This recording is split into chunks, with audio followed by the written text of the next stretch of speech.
the hell were you? Johnny Fontaine asked. Out fucking, she said. She had misjudged his drunkenness. He sprang over the cocktail table and grabbed her by the throat.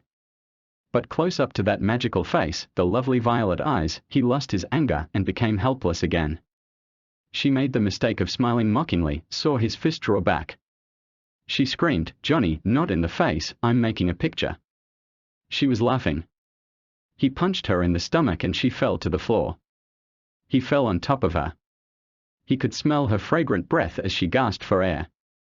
He punched her on the arms and on the thigh muscles of her silky tanned legs.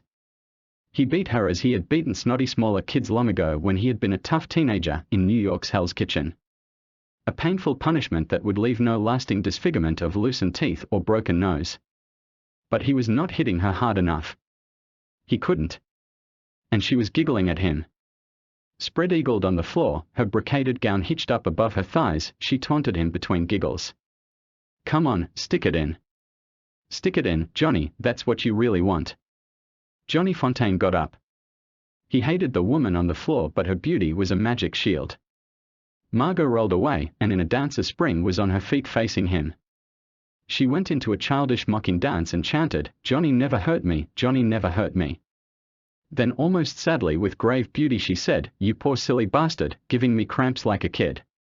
Ah, Johnny, you always will be a dumb romantic guinea, you even make love like a kid. You still think screwing is really like those dopey songs you used to sing. She shook her head and said, poor Johnny. Goodbye, Johnny. She walked into the bedroom and he heard her turn the key in the lock. Johnny sat on the floor with his face in his hands.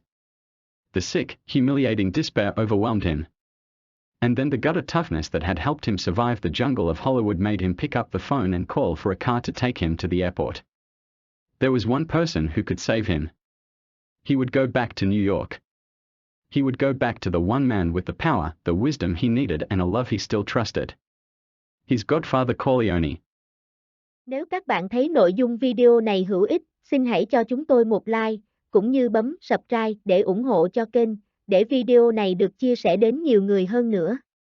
Xin cảm ơn các bạn.